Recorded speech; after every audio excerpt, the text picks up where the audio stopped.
Stewart is a talented actor who plays the captain of the Enterprise on Star Trek, The Next Generation. He is currently performing a one-man show of Dickens' A Christmas Carol, The Next Generation.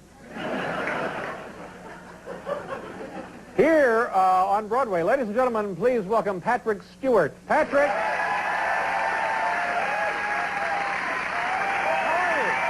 to see you. Patrick Stewart, ladies and gentlemen.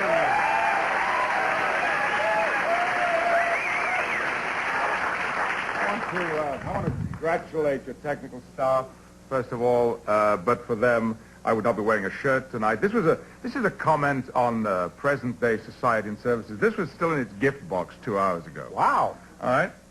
And it came from a very fancy Los Angeles store. Already one button has fallen off and had to be sewn on. This other cuff is stapled together.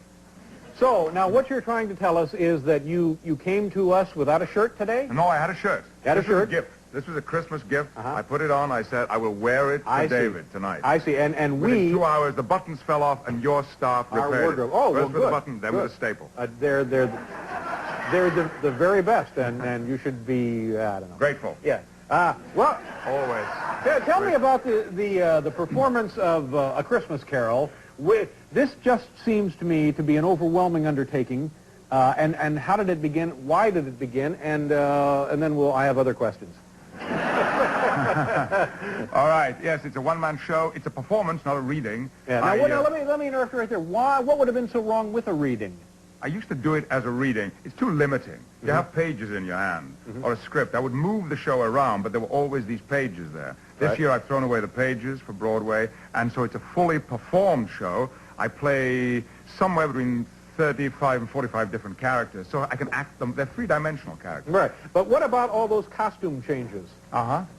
You mean the funny hats? Well, coming off, I mean, different noses? What are you wearing? If you're 35 different characters, I wear a very elegant suit and a simple shirt, and the rest is up to the audience's imagination. Right. And are you running around the stage? Do you stay everywhere? Really? It's one critic last year said he laughs, he dances, he sings, he weeps. They said. But then that sounds like your show. Yeah.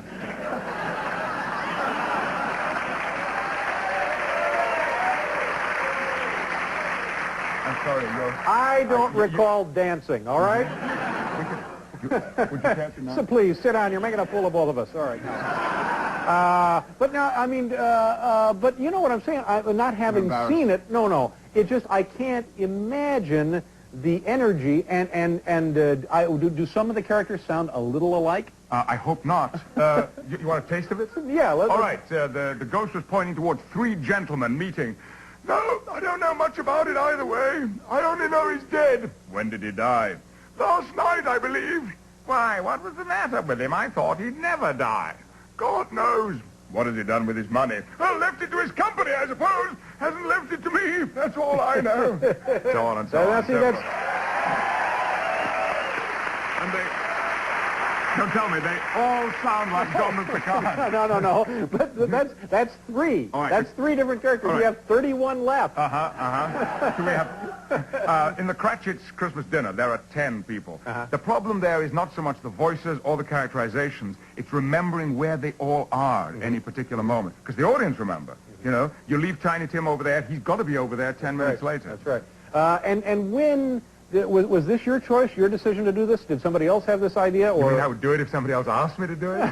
No, it was my own idea. It was a way of getting back on stage in front of a live audience, given the limitations of being in a TV series that shoots 10 months of the year. Right. So with a one-man show, I can go and do it anywhere at weekends, almost at any time. But I'm only here thanks to the Christmas hiatus. Right. But they're talking of extending the run. Is that what I heard?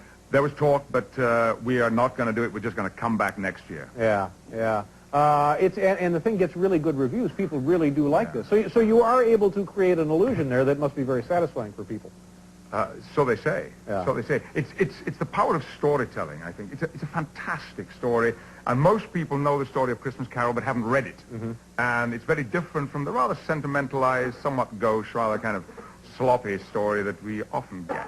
Now, was there ever talk about when you had to leave the run that they would continue the show and like bring in maybe John Ritter or that guy who used to play Klinger or somebody to take over for you? When I leave Christmas Carol? Yeah, when you believe this. Yeah, keep the show running, but just get a different guy in to do all 35. Oh, yeah, there's a wonderful Australian comic called Barry Humphries who plays Dame Edna Everage, and who saw my show a week ago, and he said, what you should do is put a big sign up outside the theater saying, hurry, cast change soon. Sure. Let's see, what was I going to ask you? Oh, does William Shatner drop by to give you pointers on the new show? I don't think Bill has ever been on the set. Oh, really? Not while I have been there. Now you will eventually be in the movies, too. They'll move your character and all of the other folks from the new Star Trek into the films. Is that what I hear? That's a constant rumor, but I have no information. That'd be a pretty good deal for you, wouldn't it? It would be very nice. All right. All right. Now, can you still get tickets to your one-man show, or it must be sold out? I would like to say you could, but I believe it's close to being sold out, but don't take my word for it. Yeah, go on over there and hang around. Patrick, Happy New Year. Thank you very much for joining us tonight. Patrick Stewart, ladies and gentlemen. We'll be right back.